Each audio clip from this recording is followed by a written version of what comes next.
Ms. Boxer. Thank you, Mr. Burns. I want to follow up on the idea of localism that Senator Dorgan started, Mr. Martin. And by the way, I have questions for both of you. So I'm going to stay a second round if my time runs out.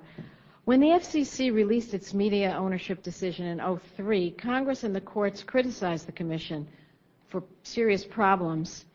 In then Chairman Powell's words, quote, "In the months that followed, we heard the voice of public concern about the media loud and clear. Localism is at the core of these concerns, and we're going to tackle it head on." You said, Mr. Martin, what local broadcasters provide in terms of local news and information to the community is really important.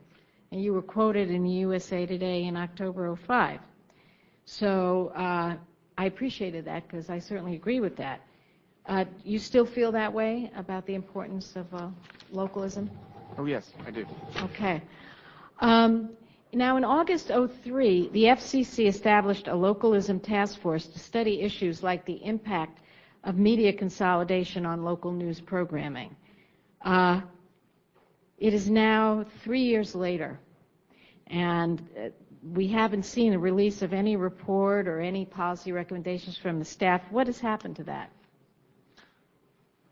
When the localism task force was started under the previous chairman, they had committed to having a series of hearings, and then at the end of those hearings, and they actually identified the place. I think the final hearing was supposed to be in Maine, and at the end of that hearing, they would release a report that summarized all of the hearings that had occurred up until then.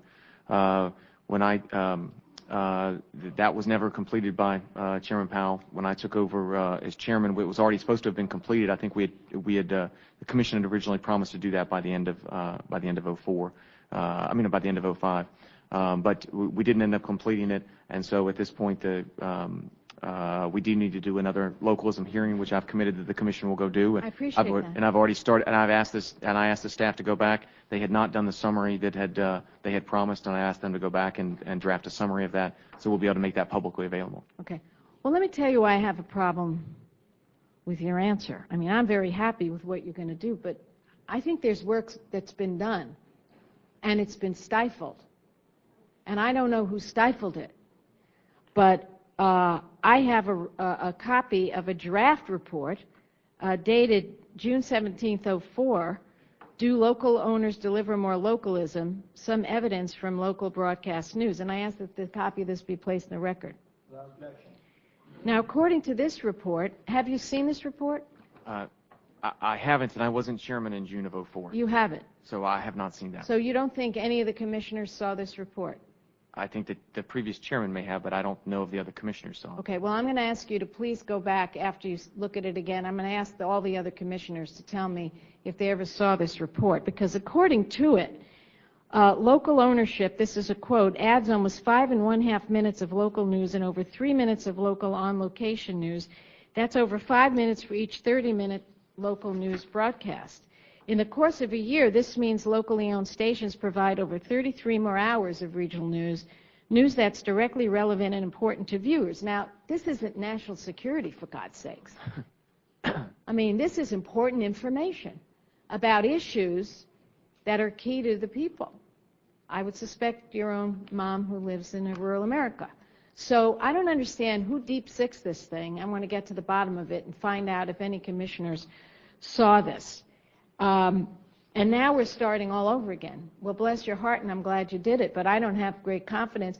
You know, it seems to me, and maybe I'm just a cynic, I've been here a long time, that, you know, this comes out with a very clear response to the question of consolidation versus localism, and we have a pro-localism bit of information, non-biased, compiled, clear, defended, and it never sees the light of day. Thank you, whoever sent this to me. I don't have a clue. But I'm sure glad somebody out there sent this to me, because I think this is news, that this kind of work has never seen the light of day.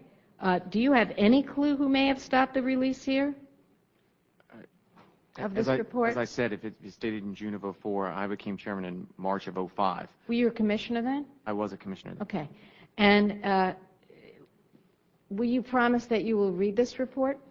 I will, and And I have no doubt that I don't mean to imply that the staff hasn't pulled that back out and trying to re-summarize where we were. I was just saying that the staff didn't have anything that was ongoing and finalizing the evidence that we had gathered. So I'll make sure that that should be one of the things that they are looking at trying to summarize and would be released.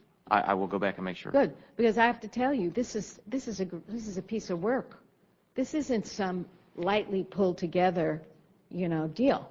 They went out and they did a real good study of this, and they found out that there's more local news, despite all of the other talk from the big guys. There's more news. There's more local news, and that's what people want. Let me tell you, all you have to do is ask any of us. When we run for office, we have to take our advertising budget pretty seriously. We go to the local news. That's what the people want. That's what they watch. They want it. And this says you get more news when you have the luxury of having local news stations. And I'll withhold for my other questions until the next Mr. Pryor, one.